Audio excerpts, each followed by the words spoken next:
बहुत समय पहले की बात है। अंबा राज्य के राजा वीरभद्र के 4 पुत्र थे, जिन्हें राजा अत्यधिक प्रेम करता था। मेरे प्यारे पुत्रों, मुझे तुम पर गर्व है जो तुम लोगों ने इतनी कम उम्र में ही इतनी बड़ी जिम्मेदारी ली है। मेरे पुत्रों, तुम चारों को इस राज्य में हो रही सारी गतिविधियों पर ध्यान देने का कार्य सौंपा जाता है। तुम्हें पूरे राज्य में घूमकर यह पता लगाना है कौन मनुष्य सुखमय है तथा कौन दुखमय है, कौन व्यक्ति क्या कर रहा है और कौन क्या नहीं कर रहा है। ये सारी गतिविधियों पर तुम चारों को ध्यान देना है। जी पिताजी, हम चारों आपकी आज्ञा का पालन करेंगे। पिता की आज्ञा मिलते ही चारों पुत्र राज्य का हाल खबर लेने के लिए निकल पड़ते हैं।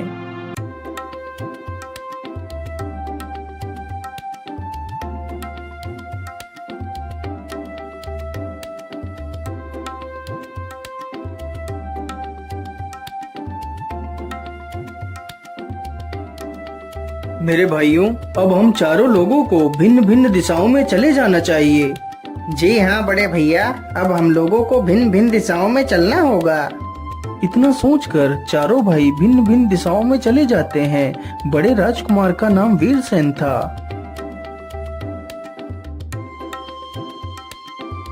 वीरसेन चलते चलते एक जंगल में पहुंचता है तो देखता है कि जंगल में 4 बहुत ही सुंदर घोड़े घास खा रहे हैं।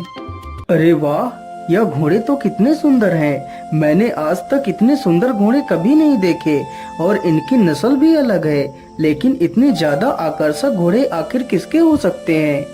इतना कहते कहते वीरसेन की नजर एक पेड़ पर पड़ती है, जिसके नीचे एक साधु बैठकर अपनी तपस्या कर रहा है। अरे, ये साधु कौन है? कहीं यह घोड़े इस साधु के ही तो नहीं हैं? चलो इससे चलकर पूछता हूँ।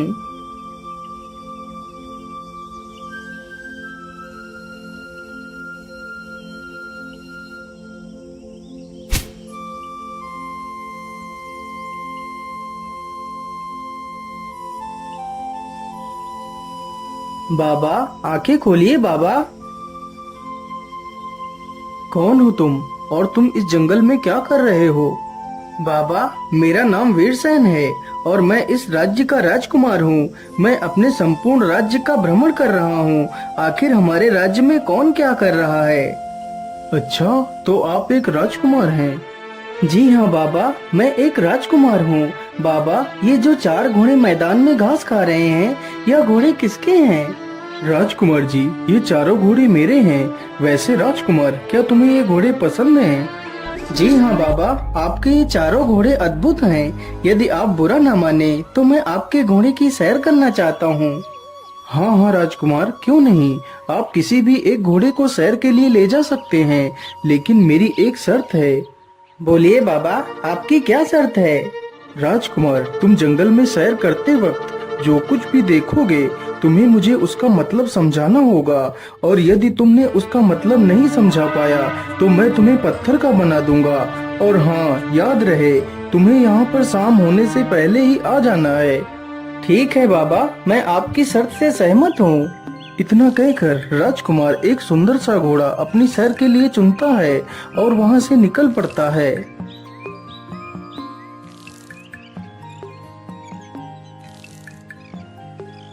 राजकुमार चलते चलते एक विचित्र जंगल में पहुंचता है, जहां राजकुमार देखता है कि पेड़ के ऊपर सब्जियां लगी हुई हैं, जिनकी सुरक्षा कोई जादुई डंडे कर रहे हैं। आखिर ये कैसा जंगल है जहां सब्जियां पेड़ों पर उगी हुई हैं और उनकी सुरक्षा या डंडे कर रहे हैं? राजकुमार यह दृश्य देखते हुए आगे बढ़ता हुआ चला जाता है।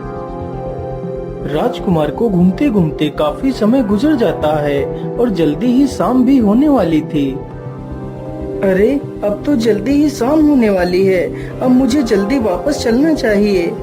इतना सोचकर राजकुमार वापस चल देता है।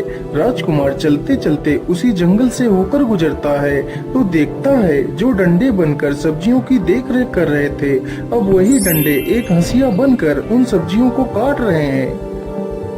अरे, ये क्या? जब मैं यहाँ से गया था तो ये डंडे बनकर इनकी रखवाली कर रहे थे, अब वही डंडे हंसिया बनकर सब्जियों को काट रहे हैं। आखिर ये सब क्या हो रहा है? मुझे तो कुछ भी समझ नहीं आ रहा है। ये सब कुछ देखता हुआ राजकुमार साधु के पास पहुंच जाता है। आइए राजकुमार जी, बोलिए, तुम्हारी सैर कैसी रही और तुमने जंगल में क्या क्या देखा? बाबा, मैंने जंगल में बड़ी ही विचित्र घटनाएं देखी है। फिर राजकुमार ने जंगल में जो कुछ भी देखा था वह सब कुछ साधु को बताता है। अच्छा, तो तुमने जंगल में ये सब कुछ देखा, तो फिर चलो बताओ मुझे, ये सब कुछ देखकर तुम्हें क्या समझ आया? बाबा, मुझे माफ करिए, लेकिन यह सब कुछ देखकर मेरी तो कुछ भी समझ में नहीं आया है। यदि तुम्हें कुछ समझ में नहीं आया है, तो अब तुम्हें शर्त के अनुसार पत्थर बनना पड़ेगा। इतना कहकर साधु उसे एक पत्थर की मूर्ति बना देता है। उधर राजमहल में सिर्फ 3 ही राजकुमार लौट कर आए। अरे राजकुमारों, तुम्हारा बड़ा भाई वीरसेन कहाँ है? वह अभी तक लौटकर क्यों नहीं आया? पिताजी, इसके बारे में तो हमें कुछ भी नहीं पता। हम चारों भाई भिन्न भिन्न दिशाओं में चले गए थे। हो सकता है भैया को आने में अभी कुछ समय और लग जाए। धीरे धीरे पूरी रात गुजर जाती है, लेकिन राजकुमार वापस राजमहल नहीं आता। पुत्रों, रात से सुबह हो गई, लेकिन राजकुमार का तो कोई अता पता ही नहीं है। तुम तीनों जल्दी से जाओ और अपने भाई का पता लगाओ। तीनों भाई फिर से निकल पड़ते हैं और अपने भाई का पता लगाने के लिए भिन्न भिन्न दिशाओं में चले जाते हैं। तभी मंझला राजकुमार वीर प्रताप चलते चलते उसी स्थान पर पहुंच जाता है जहां पर वह चारों घोड़े घास खा रहे थे। राजकुमार वीर प्रताप भी उन घोड़ों की सुंदरता को देखता ही रह जाता है। तभी उसकी नजर उस साधु पर पड़ती है। साधु पर नजर पड़ते ही उसकी नजर बगल में खड़े अपने भाई वीरसेन की प्रतिमा पर पड़ती है। अरे ये क्या? यह प्रतिमा तो हूबहू मेरे बड़े भैया की तरह ही लग रही है। कहीं यह मेरे बड़े भैया ही तो नहीं है? चलो इन बाबा से पूछता हूँ। बाबा, आंखें खोलिए बाबा, मेरी सहायता कीजिए बाबा। कौन हो तुम और तुम्हें क्या मदद चाहिए? बाबा जी, मेरा नाम वीर प्रताप है और मैं अपने बड़े भैया को ढूंढ रहा हूँ। जो आपने यह प्रतिमा रखी हुई है, यह प्रतिमा हूबहू मेरे बड़े भैया की तरह ही है। अच्छा, तो ये तुम्हारा भाई है। इसे मैंने ही पत्थर का बनाया है, क्योंकि इसने मेरे सवालों के जवाब नहीं दिए थे। लेकिन बाबा, आखिर आपने ऐसे क्या सवाल पूछ लिए जो मेरे भाई ने नहीं बता पाए? फिर वह साधु राजकुमार को सारी घटना के बारे में बताता है। यह सुनकर राजकुमार वीर प्रताप हैरान रह जाता है। राजकुमार, तुम दुखी मत हो। यदि तुम चाहो तो मैं तुम्हारे भाई को फिर से जीवित कर सकता हूँ।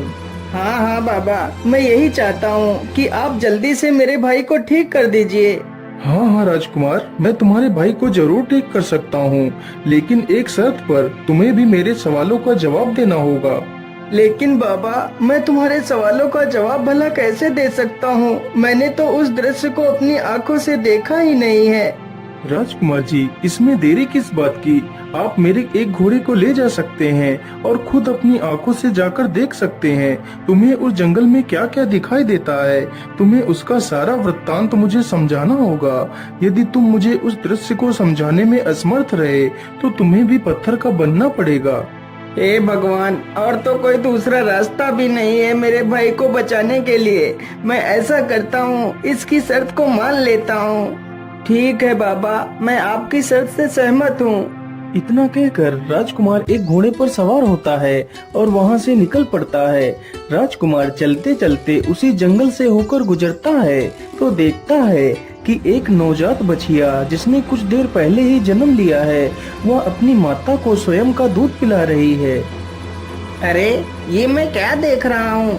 एक नवजात बछिया जिसने कुछ देर पहले ही जन्म लिया है, वो अपनी माता को ही दूध पिला रही है। ये कैसे हो सकता है? ये दृश्य देखकर राजकुमार को कुछ भी समझ में नहीं आया। राजकुमार फिर जंगल में आगे चल देता है। राजकुमार को चलते चलते काफी समय बीत जाता है और जल्दी ही शाम होने वाली होती है। अब तो जल्दी ही शाम होने वाली है, अब मुझे जल्दी से वापस चलना चाहिए। इतना सोचकर राजकुमार वहाँ से चल पड़ता है और शाम होने से पहले राजकुमार साधु के पास पहुँच जाता है। आइए राजकुमार जी, बोलिए, तुम्हारी सैर कैसी रही और तुमने जंगल में क्या क्या देखा? फिर राजकुमार ने जंगल में जो कुछ भी देखा था वह सब कुछ साधु को बताता है। अच्छा, तो तुमने जंगल में ये सब कुछ देखा। तो फिर चलो बताओ मुझे, ये सब कुछ देखकर तुम्हें क्या समझ आया। लेकिन बाबा, उस दृश्य का मतलब मुझे कुछ भी समझ में नहीं आया। राजकुमार ने जैसे ही उत्तर नहीं में दिया, वह तुरंत ही एक पत्थर में बदल जाता है।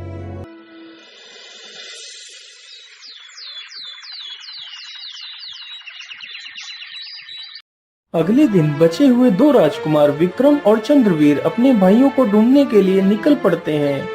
विक्रम और चंद्रवीर फिर से दोनों भिन्न भिन्न दिशाओं में निकल पड़ते हैं। विक्रम भी चलते चलते वहीं पहुंच जाता है जहां उसके दो भाई पत्थर की मूर्ति बन चुके थे। अरे ये क्या, ये दोनों मूर्तियां तो मेरे भाइयों की हैं। कहीं ये मूर्तियां ही तो मेरे भाई नहीं है। चलो मैं इन बाबा से पूछता हूँ। बाबा, आंखें खोलिए बाबा, मेरी मदद कीजिए बाबा। क्या बात है, कौन हो तुम और तुम्हें क्या कष्ट है? बाबा, मेरा नाम विक्रम है और मैं मेरे भाइयों को ढूंढने के लिए निकला हूँ। यह जो दो प्रतिमाएं रखी हुई हैं, यह प्रतिमाएं मेरे दोनों भाइयों की हैं। अच्छा, तो तुम इन दोनों के भाई हो। तुम्हारे भाइयों को मैंने ही पत्थर का बनाया है। ये आप क्या कह रहे हैं? लेकिन आपने मेरे भाइयों को पत्थर क्यों बनाया है? फिर साधु उसे सारी कहानी बताता है और उसे भी वही सारी बातें कहकर जंगल की तरफ भेज देता है। विक्रम चलते चलते उसी जंगल में पहुंच जाता है तो देखता है एक बूढ़ा व्यक्ति लकड़ियों का गट्ठर सिर पर रख कर ले जा रहा है और उसके रास्ते में जितनी भी लकड़ियां मिल रही हैं, वह उन्हें भी उठाता हुआ चला जा रहा है। अरे ये क्या, इस बूढ़े व्यक्ति ने तो सिर पर एक लकड़ियों का गट्ठर लाद रखा है, फिर भी रास्ते में पड़ी हुई लकड़ियों को उठाता हुआ चला जा रहा है। ये कैसा व्यक्ति है? ये दृश्य देखकर राजकुमार को कुछ भी समझ में नहीं आता और वह वापस साधु के पास चला जाता है। फिर वह राजकुमार सारा वृत्तांत उस साधु को सुनाता है, लेकिन उस दृश्य का मतलब साधु को समझा नहीं पाता, जिसकी वजह से राजकुमार विक्रम भी एक पत्थर की मूर्ति में तब्दील हो जाता है।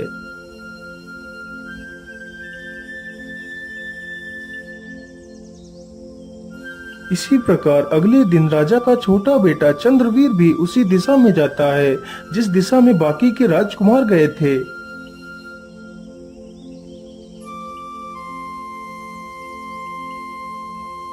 अरे वाह, यह घोड़े तो कितने सुंदर हैं। ऐसे घोड़े तो हमारे पूरे राज्य में कहीं भी नहीं है। तभी राजकुमार की नजर मूर्ति बने अपने भाइयों पर पड़ती है।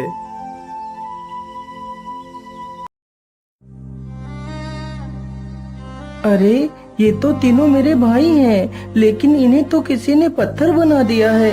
हे भगवान, ये क्या अनर्थ हो गया। मेरे भाइयों को किसी ने पत्थर बना दिया। तुम्हारे भाइयों को मैंने ही पत्थर बनाया है। लेकिन आपने मेरे भाइयों को पत्थर क्यों बनाया है? फिर वह साधु सारी कहानी चंद्रवीर को सुनाता है और उससे भी वही शर्त रखता है जो बाकी के राजकुमारों से रखी थी। राजकुमार चंद्रवीर भी एक घोड़े पर सवार होता है और निकल पड़ता है। राजकुमार चंद्रवीर भी उसी जंगल में पहुंचता है तो देखता है एक बड़ा सा तालाब अपने पानी से तीन छोटे छोटे तालाबों को भर रहा है। यह दृश्य देखकर राजकुमार चुपचाप उस दृश्य को देखता रहता है। कुछ ही देर में तीनों छोटे छोटे तालाब पानी से भर जाते हैं, लेकिन वह बड़ा तालाब पूरी तरह खाली हो जाता है। यह दृश्य देखकर राजकुमार वापस उसी साधु के पास जाता है तो साधु के पूछने पर वह राजकुमार भी उस दृश्य का मतलब नहीं समझा पाता और वह भी एक पत्थर की मूर्ति बन जाता है।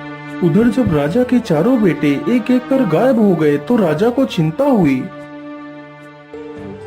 लेकिन मंत्री जी, ऐसा कैसे हो सकता है?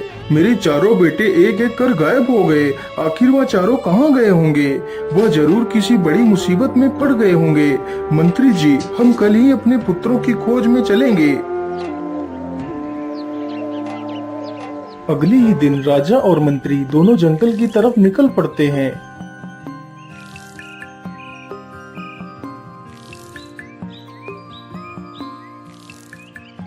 महाराज, हम अपने चारों राजकुमारों को ढूंढने के लिए तो निकल पड़े हैं, लेकिन हम उन्हें ढूंढेंगे किस दिशा में? मंत्री जी, मेरा बड़ा पुत्र दक्षिण दिशा में गया था और वापस नहीं आया। यह बात मुझे मेरे तीनों पुत्रों ने बताई थी। इसका मतलब है मेरे चारों बेटे दक्षिण दिशा में ही गायब हुए हैं, इसलिए हम दक्षिण दिशा की ओर ही जाएंगे। इतना कहकर दोनों दक्षिण दिशा की ओर चल देते हैं। दोनों चलते चलते उसी स्थान पर पहुंच जाते हैं जहां पर उनके चारों बेटे पत्थर बन चुके थे। महाराज, उधर देखिए, कितने सुंदर घोड़े हैं। यह दिखने में तो कितने अद्भुत हैं महाराज। राजा मंत्री की बातों पर कोई ध्यान नहीं देता। वह तो सिर्फ अपने पुत्रों को ढूंढने के लिए निकला था। तभी उसकी नजर उसके पुत्रों की प्रतिमाओं पर गई। राजा समझ गया यह उसके पुत्र ही हैं। राजा चुपचाप घोड़े से नीचे उतरता है और अपने पुत्रों के पास जाता है। आइए महाराज, आपका स्वागत है। तो ये चारों आपके ही पुत्र हैं? हाँ साधु बाबा, ये मेरे ही पुत्र हैं, लेकिन इनका ये हाल कैसे हुआ है? महाराज, मैंने ही इन चारों को पत्थर बनाया है। लेकिन आपने इन्हें पत्थर क्यों बनाया है? क्योंकि महाराज, आपके ये चारों पुत्र मेरे किसी भी सवाल का जवाब नहीं दे पाए हैं। लेकिन आपने इनसे ऐसे क्या सवाल पूछे हैं जो इन्होंने नहीं बता पाए? महाराज, यदि आप मेरे सवालों के सही जवाब दे दें तो मैं आपके पुत्रों को फिर से ठीक कर सकता हूँ। हाँ हाँ, पूछिए साधु, तुम हमसे कौन से सवाल पूछना चाहते हो? महाराज, मैं आपके बड़े पुत्र का सवाल बताता हूँ। आपके बड़े पुत्र ने जंगल में देखा कि पेड़ पर ढेर सारी सब्जियां लगी हैं, जिनकी रक्षा कुछ डंडे कर रहे हैं, लेकिन बाद में वही डंडे एक हंसिया बनकर उनकी सारी सब्जियों को काट रहे हैं। महाराज, यदि आपको भी यह दृश्य देखना है तो आप मेरे किसी भी शाही घोड़े को ले जा सकते हैं। नहीं नहीं साधु, इसके लिए तुम्हारा शुक्रिया। मैं तुम्हारे सवालों का जवाब यहीं से दे सकता हूँ। साधु, इस दृश्य का मतलब है यह एक ऐसे आदमी की तस्वीर है जिसके पास कुछ पैसा सुरक्षा के लिए रखा गया हो, और जब उस पैसे का मालिक अपना पैसा मांगने आया हो तो उस आदमी ने उस पैसे को कहीं खर्च कर दिया हो या तो फिर कहीं छिपा दिया हो, जिससे उसका पैसा उस मालिक को न मिल सके। राजा ने जैसे ही अपना वाक्य पूरा किया तो उसका बड़ा बेटा उसके सामने जिंदा और तंदुरुस्त होकर खड़ा हो गया। महाराज, अब मेरा दूसरा सवाल सुनिए। तुम्हारे दूसरे बेटे ने एक नई पैदा हुई बछिया को देखा जो अपनी माँ को दूध पिला रही थी। इस दृश्य का मतलब क्या है? अरे साधु, बड़ी ही अजीब बात है कि उसको यह देखकर किसी ऐसी स्त्री की याद क्यों नहीं आई जो अपनी बेटी की कमाई पर जिंदा रहती हो। राजा के यह कहते ही राजा का दूसरा बेटा भी जिंदा हो जाता है। वाह राजन वाह, तुम तो वाकई में कितने बुद्धिमान हो। चलो अब मेरा तीसरा सवाल सुनो। तुम्हारे तीसरे बेटे ने देखा था कि एक बूढ़ा व्यक्ति जिसने अपने सिर पर लकड़ियों का गट्ठर रखा हुआ था, वह फिर भी रास्ते में चलते हुए लकड़ियों को उठाता हुआ चला जा रहा था। इसका क्या मतलब हो सकता है? साधु, ये इस बात को दर्शाता है कि कुछ लोग ऐसे भी होते हैं जिनके पास जो कुछ भी होता है वह उससे संतुष्ट नहीं होते और उनको हमेशा और ज्यादा की इच्छा बनी रहती है। राजा के इस उत्तर को बोलते ही तीसरा बेटा भी जीवित हो जाता है। महाराज, अब मेरा चौथा और अंतिम सवाल सुनो। तुम्हारे चौथे बेटे ने एक बड़ा सा तालाब देखा था जो 3 छोटे छोटे तालाबों को अपने पानी से भर रहा था, लेकिन अंत में वह बड़ा तालाब पूरी तरह खाली हो जाता है और वह तीनों छोटे छोटे तालाब भर जाते हैं। हे साधु, वह बड़ा तालाब दुनिया के उन आदमियों के समान है जो दूसरों को देने के लिए अपना सब कुछ खर्च कर देते हैं, पर बदले में उन्हें क्या मिलता है? कुछ भी नहीं। राजा के इस जवाब पर उसका चौथा पुत्र भी जीवित हो जाता है। वाह महाराज वाह, आप तो सचमुच ज्ञान का प्रतीक हैं। मैं आपसे बहुत प्रसन्न हुआ। आप मुझसे कुछ भी वरदान मांग सकते हैं। हे तपस्वी, हमें कुछ भी नहीं चाहिए, बस आपने हमारे पुत्रों को सही सलामत लौटा दिया, यही मेरे लिए काफी है। साधु बाबा, बस आप मुझे इतना आशीर्वाद दीजिए कि हमारा राज्य सही सलामत रहे और ऐसे ही खुशियों से जगमगाता रहे। हाँ महाराज, ऐसा ही होगा। आपकी सारी इच्छाएं पूर्ण होंगी।